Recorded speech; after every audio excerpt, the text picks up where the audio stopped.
Welcome to the Argus Crude Report, the TMX series, a podcast dedicated to Canadian heavy crude flows now hitting Pacific markets.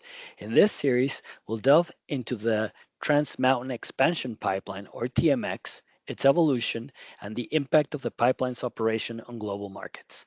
My name is Gus Vasquez, and I'm the editorial manager for Crude and LPG. And today I am joined by Micah Briscoe, who is our pipeline reporter at the US Gulf Coast. And the reason we have Micah today is because there's been a lot of questions and concerns even about the effects that the startup of TMX could have on the Gulf Coast in terms of the Canadian volumes that would come down and the kind of prices that you might see at the Gulf Coast as a result. So, Micah, from kind of a big picture standpoint, what are you seeing at the Gulf Coast in terms of what's happening with Canadian crude?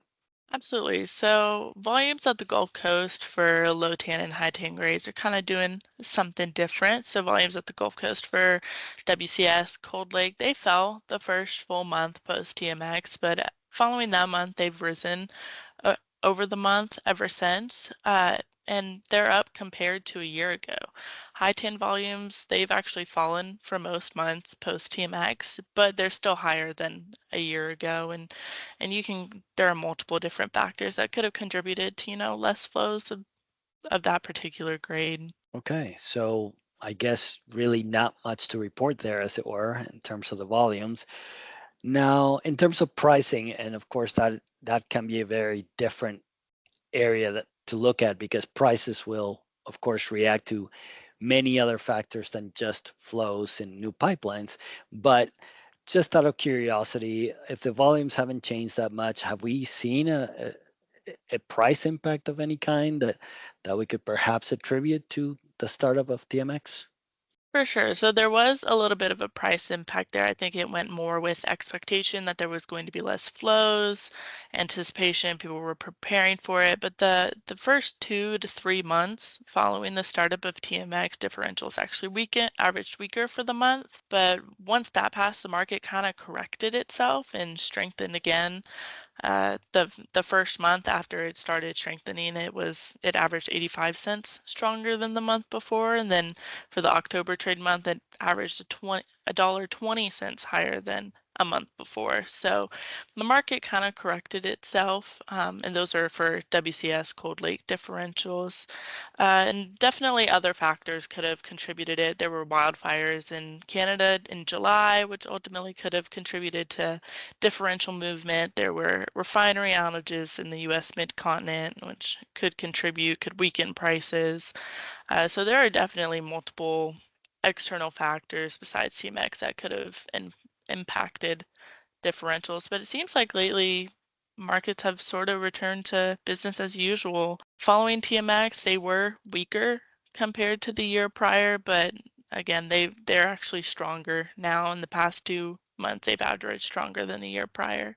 Okay, so well, we have kind of been seeing some price differences in Canada. It seems that that's not really translating into any big changes on the Gulf Coast. And like you mentioned, with fires and refinery outages and other things, I mean, it's hard to tell really what's driving everything. But it would appear that markets are reacting to the fundamentals as opposed to the new pipeline. So I guess that leaves me with one last topic that I know has come up when we talk to some people, and that was this idea of what's going to happen to Cushing when TMX starts, because Canadian crude flows into Cushing. It can be a big part of the stocks that are held at Cushing. It can be used for blending into DSW streams, and that could potentially have all kinds of implications. What is the story at Cushing? What have you seen? Not much. They are weaker. Most recent EIA data showed that Cushing storage has fallen over the week, but that they were still higher than a year earlier. So with little impact on volume flows down the Keystone pipeline, there hasn't been much impact at Cushing. Okay, so again, it seems like not a lot to report on this side once you get south of the border. But I know for a fact that there is one thing that we talk about all the time that has been impacted, and it's kind of a big deal because it has some ramifications, right? So why don't you enlighten our audience and tell us what that is? Absolutely. So where we're going to actually see the most impact contributed to TMX is medium sours at the Gulf Coast, specifically Mars. So Mars has actually traded at a discount every month following the startup of TMX when it had been at a premium for majority of the months pre-TMX. It had fallen the first full 3 trade months following TMX and has sort of returned to normal, but it's really being impacted because China has started taking TMX exports. They have ready access to it, and they are blending it with the cheap, heavy Canadian and blending it with the light Murban that is also cheap as a substitute for Mars imports. So in October, refiners in the Asia Pacific actually collectively bought 44,000 barrels per day of Mars for arrival, which was down from 136,000 barrels per day in 2023, according to analytics firm Kepler. The regional Mars imports for this year were at their lowest since Mars started flowing Asia in 2017. So because China, which is one of the largest buyers of Mars in Asia, they just have such access to the cheap, heavy Canadian grades, and Mideast Gulf Murban has been trading near parity to medium sour Mars from the same region. They're blending it, and it's just making more economic sense than buying Mars from the U.S. Yeah, I mean that does make sense. I understand. At the end, it's all about economics, and if you can blend and get a better result, then for sure people are going to do that.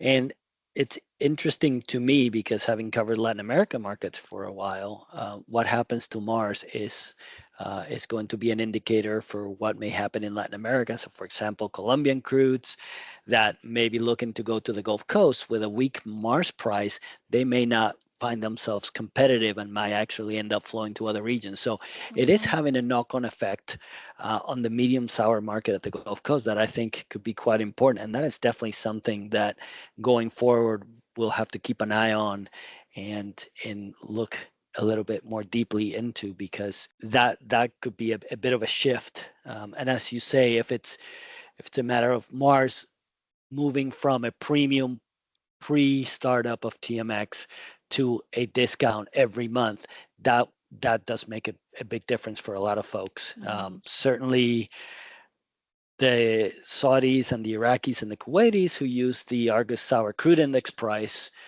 to set their pricing to the US. Mars is a big part of that ASCII number. So Mhm. then they also will have to adjust and think about, maybe a future in which Mars is not going to be at a premium anymore, and they need to adjust currently accordingly. So that is all really interesting and actually quite a big impact. So in the Mhm. end, maybe not on the Canadian side, but certainly the Gulf Coast is feeling a difference as a result of TMX. So with that, I think we've had quite a bit of information and a pretty good discussion. So we're probably gonna call it a day. But before we go, I would say keep an eye out because we will be planning on releasing new podcasts on TMX in the future as things continue to develop. In the meantime, if you're looking for more in-depth daily coverage of what's going on in the Americas crude oil markets, I would recommend subscribing to Argus Crude. With that, you will gain access to daily price information for the crude assessments globally, including pipeline assessments like WTI Houston. Plus, you will have the benefit of having all the exclusive insights on TMX that we come across. So please don't miss out on this valuable resource.